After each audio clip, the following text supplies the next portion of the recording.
Welcome to another Love and Hip Hop Miami show, season 2, episode 2, Family Matters. The men are acting like bitches. Pretty Ricky's having a sit down. Trick and Trina talk it out. The ladies try to keep it classy. Stay tuned for all this and more. You're tuned in to AfterBuzz TV, the ESPN of TV talk. Now, let the buzz begin. Take your man.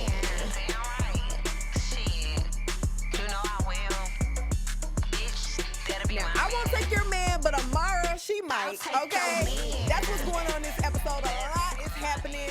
Everybody's like going at Amara because she's doing some questionable things. So I had to pick City Girls. They're a hot group out of Miami, and this is a hot single right here.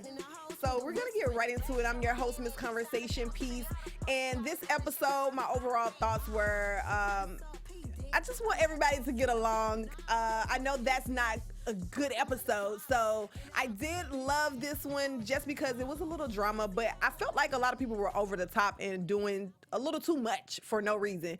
So we'll get right into the first opening scene where Trick Daddy and his son and Gunplay, they hash it out and talk about, you know, what's going on in life.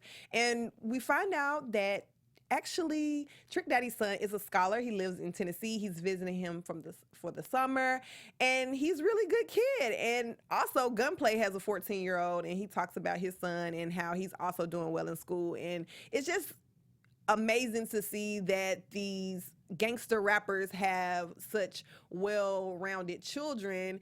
Even though I think Trick Daddy's son wants to kind of get into the music industry, he still is about his education, and I think that's really good. You know, of course, he's probably like looking up to his father and wants to take, you know, after his father's footsteps.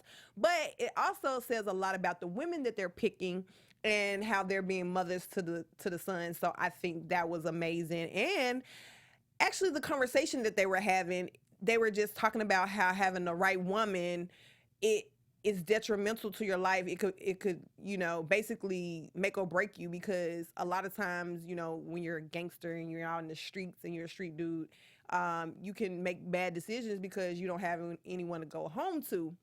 And Trick Daddy was saying that a lot of things he wasn't, you know, exposed to because he had to get home and, you know, make it right with his girl at the time. So he was just giving Gunplay that advice because he's having a little issue with his girlfriend right now. And, you know, he hasn't had a home-cooked meal in a long time. And it was good to see Trick is in the kitchen cooking it up, and, you know, real men cook. So it was a good scene right there to see, you know, just the camaraderie of, you know, the guys.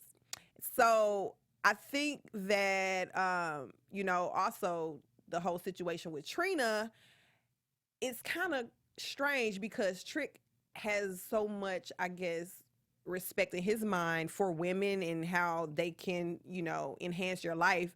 However, he's not taking Trina seriously when she's talking to him about getting this album done.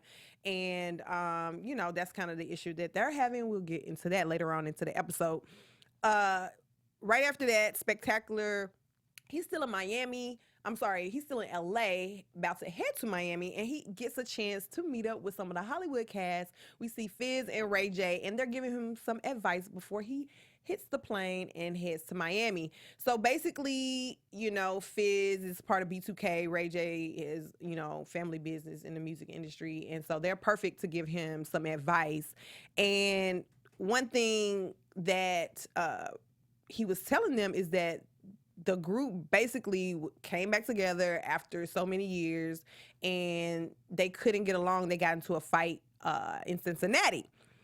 So now they're trying to get everything back in order because all these groups are trying to come back and make a, you know, resurgence on the scene. B2K is about to go on tour, and, you know, Pretty Ricky tried it, but I don't know. What do you guys think? Who do you like better, B2K or Pretty Ricky, or are we not choosing? We want to see them both.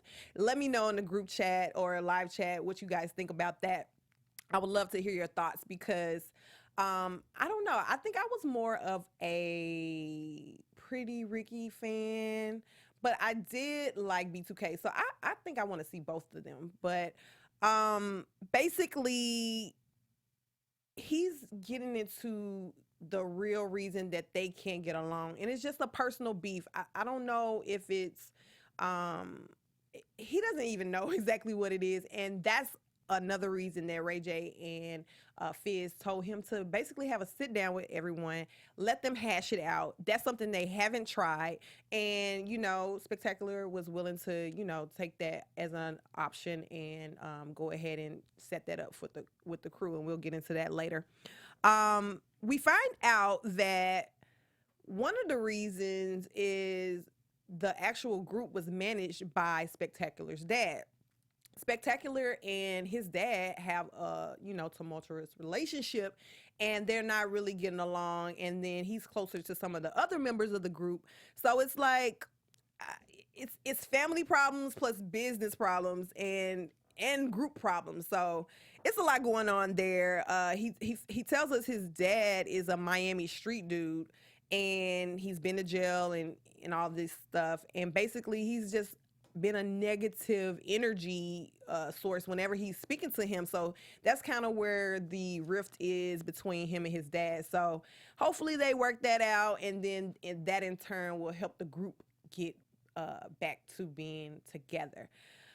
Next up, we got Bobby Lights, Prince, and JoJo. This is what I'm talking about when I say I feel like people are doing too much. So JoJo shows up at rehearsal with Bobby, which he actually sounds good. He's working hard. He's perfecting his craft. He's really taking his music seriously. And that's what I like to see about this cast, because I feel like out of all the franchises, I see them working on music. I hear them getting that promotion. And so I feel like this is a great platform for Miami and to bring that music scene back out, because at one point Miami was hot, even with like Uncle Luke all the way back in the 90s to when Trick and Trina were hot.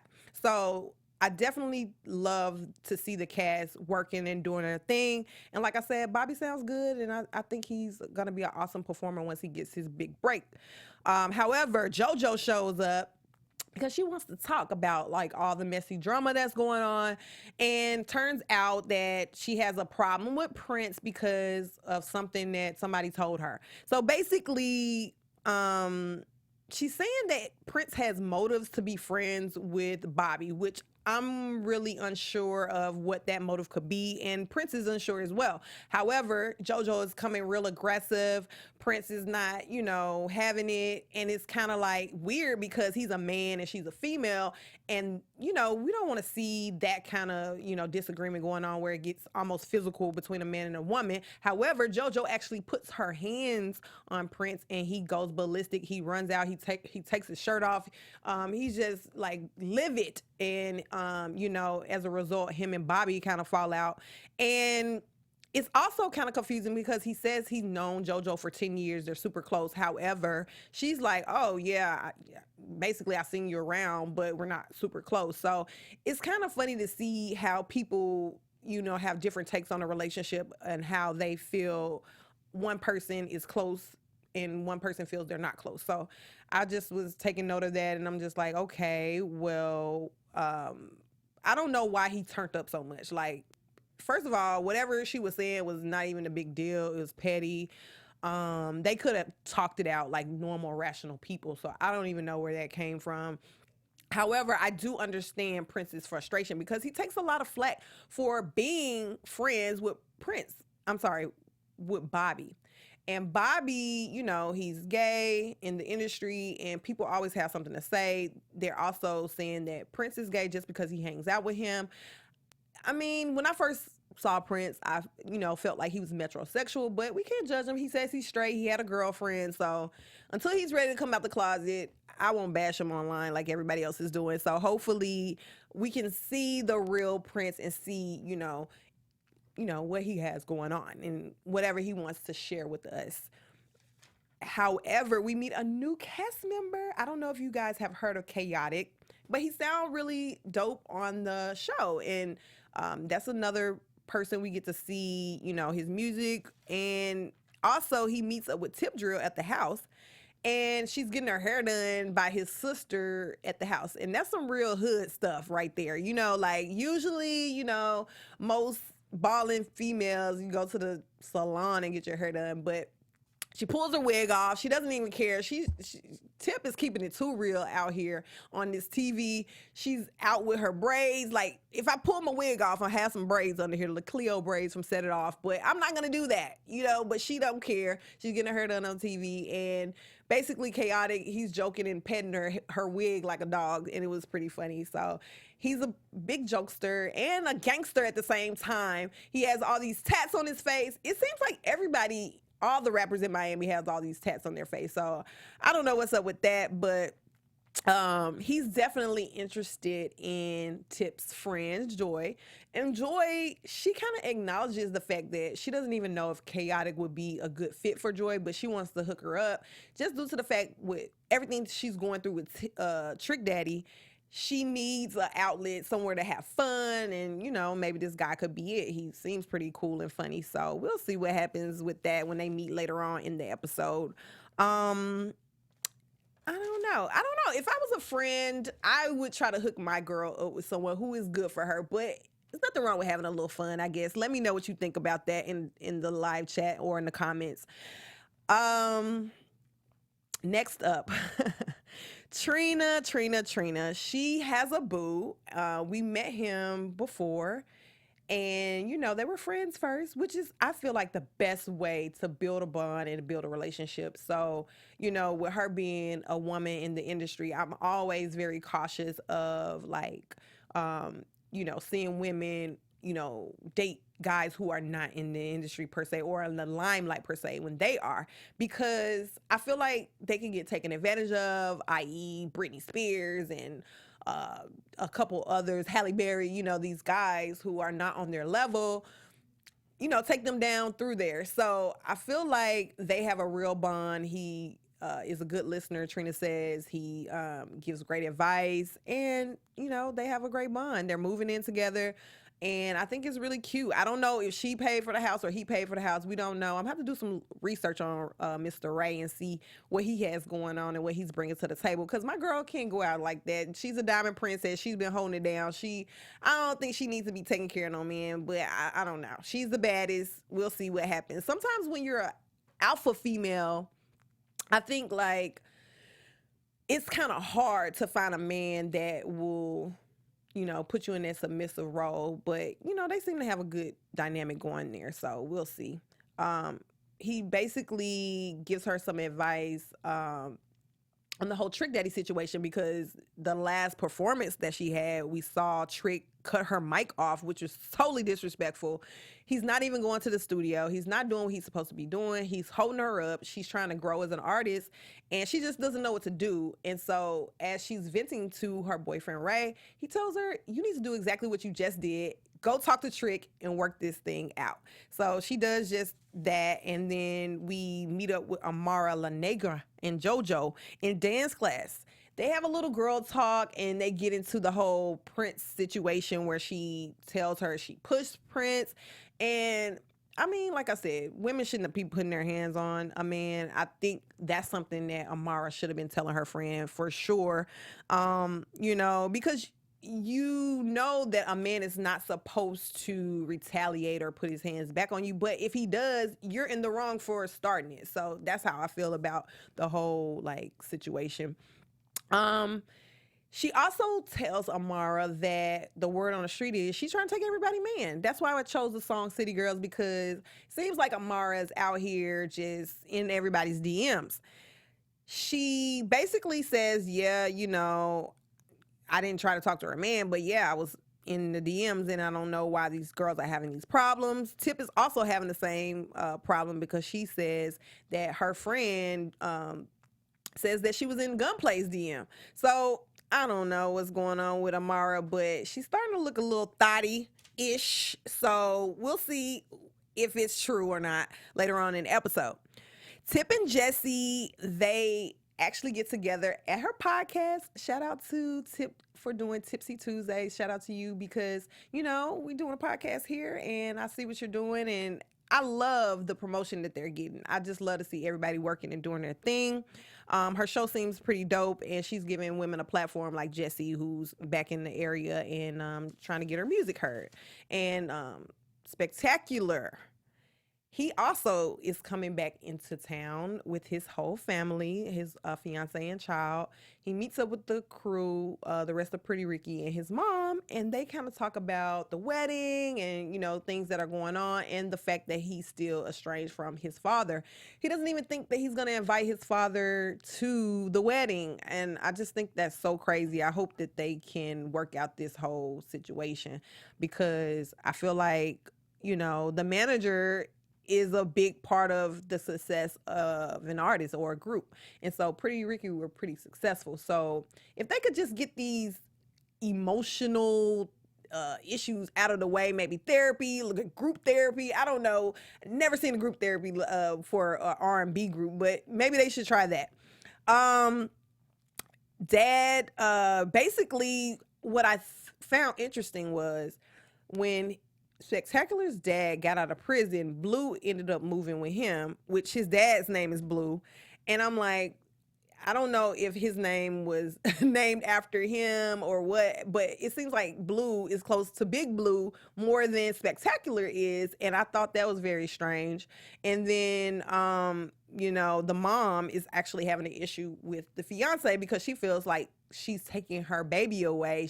She moved to LA with Spectacular and he's so far away from Miami and she's not happy with it. So I don't know what's going on there, but I feel like if you're a grown person and you have your own family, sometimes you gotta spread your wings. And yeah, I don't know, but it seems like Jamie, his fiance, is trying to, bring the mother in or like embrace her by telling her some wedding details. And so hopefully she'll, warm up to her and be, there for her during the wedding time. Pretty Ricky. After this whole meeting at the house, they which Pleasure P was not there, they decide to have a sit down with Pleasure P due to the fact that the group is basically ready to dismantle. However, they still want to get the money and go on tour, so they decide to have the sit down like Fizz and Ray J suggested. So yeah, it looked real mob bossish. For one, everybody else has on street clothes, and then Blue has on this all white suit with the bow tie. So I don't know what was going on there. So I guess that was like to show like I'm not here to fight. I'm in all white. I'm looking dressed up. So maybe that's why he did it, but it was super, super weird. But what was also weird was the way that he was looking at Pleasure P. It was almost like I felt some jealousy coming off of him. Like, it was just strange because when Spectacular was trying to mediate and like get Pleasure to tell his side and Blue to tell his side, it was no resolve. Like Blue wouldn't let anyone talk or get their point out. He basically said some disrespectful things like, yeah, my friend tried to fight you, but I could have let him basically do something to you. And Pleasure wasn't having that. He wasn't feeling that, and he walked out. And Spectacular goes after him and has a heart-to-heart talk with him outside and says, let's try this. Like let's this is the first time we've tried to sit down and actually talk. Let's at least like hash it out and try because we don't need it. They Spectacular has a Fortune 500 company. Pleasure is basically cool with being a solo artist. The other two, I don't know what they're doing, but the Slickum guy, he was laughing the whole time and not saying anything, so I don't think he cares. Blue said he didn't care, so I don't know what's gonna keep this group together besides the fact that they have this loyalty for each other and they consider each other family. And I know a lot of times, people can fight and, get over it and get together, but it looks like they're tired of it. It's been going on for so many years and it's definitely hectic when you're on tour. Escape did it, so I think if they buried the hatchet after 20 something years, I think Pretty Ricky can, if they can just calm down. Either like everybody gets their own like dressing room. I don't know what they need to do to get the tour back rolling, but this sit down doesn't seem like it was any resolve. But at the end, they were all calm. There was no fist flying or anything like that. But it still doesn't seem like they got to the heart of the issue because Blue kept cutting everybody off. Yeah. Also, who got out of control, Trick and Trina. Now, they have been tight for 21 years in the music industry. However, Trick claims that Trina's just basically a diva and she's trying to do these poppy songs and he's trying to stick to the gangster, and they're not on the same page. And we see this in the scene where they sit down. Basically, she's trying to have a serious conversation with him. He has somebody meet up and bring him some clothes and some shoes. She's like, this is exactly what I'm talking about. You can't even have a serious meeting with me for a few minutes without having some kind of interruption. And I kind of feel her on that. Like, I feel like men sometimes, don't take women and their feelings seriously. However, it's just a very different dynamic from the first opening scene that he was talking about, how a woman can do this and that for your life versus like how he's treating Trina right now in this sit down. So I thought that was kind of weird. I don't know. She's saying that she feels like Trick is basically giving up, and she's giving up, and she walks out. And so she's like, forget this project. I'm done. I'm over it. And she's out. Then the juicy part of the episode, Amara, Jesse, and Jojo finally meet up for drinks because they want to get down to the bottom of what Jesse is saying out here in these streets about Amara trying to holler at her boo on the slick or whatever she was asking her. So basically, I thought it was going to be, a mature conversation, but Amara was being very kind of defensive. Then Jojo was being defensive, trying to back her up, which, I guess you're supposed to do for your friend. But Jesse was like, look, I just don't want you to do it again. And what really struck a nerve was when she basically said, I'm going to do whatever I want to do, which I felt was mad disrespectful. She was like, I apologize. However, I'm still going to do it, which that cancels out your apology. And then Jojo throws a drink because she felt like Jesse was, getting loud with her or whatever. So it was kind of crazy. I feel like this. If you are disrespecting someone's man or disrespecting a woman by talking to her man, then just bow out gracefully, like leave the man alone if you want to have some kind of resolve with the woman, because of course she's going to be territorial over her man. So I'm not really feeling, Amara's response, and I'm kind of starting to see what everyone's talking about as far as her being this, closet thought, and then she's trying to play this classy role in person, because that's exactly what she's doing on this scene. So I'm going to get into a little bit of basically how she's always trying to act innocent and then she won't own up to her stuff.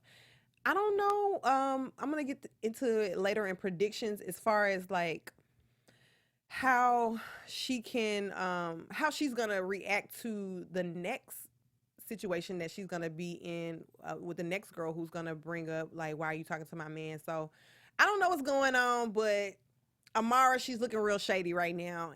But she's trying to play this old sweetheart role, like, oh, I'm taking care of my mom, I'm doing this, girl talk, let's do this. Like, it's starting to become like fake and starting to be very obvious. So as you can see, I'm honing down by myself today. So we're not going to play Guess That Bar, but I do have a little bit of news and gossip for you. Let's get some breaking news. All right, so let's see. So, breaking news. You ready? TV News. There we go. So, Sin Santana, she's on the New York cast for Love and Hip Hop. She's getting a little backlash due to the fact that she said some things in an interview from 2016. Can we play the clip, or do I need to kind of read it out? Okay.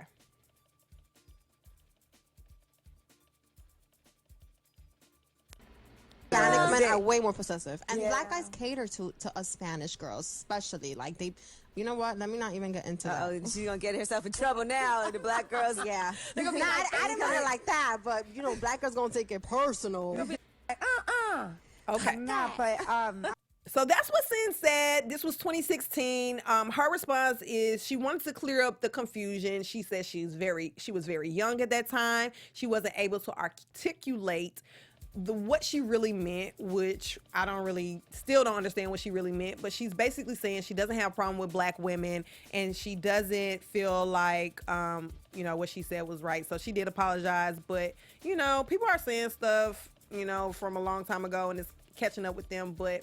That was kind of a shady comment. I don't care what she says. But let's get right into it. Tommy's going through her legal issues, but her ex-boyfriend, Scrap, is out, and they actually reunited. Let's take a look at how they are all hugged up. I don't know who's filming it, but let's roll the clip. Oh, okay.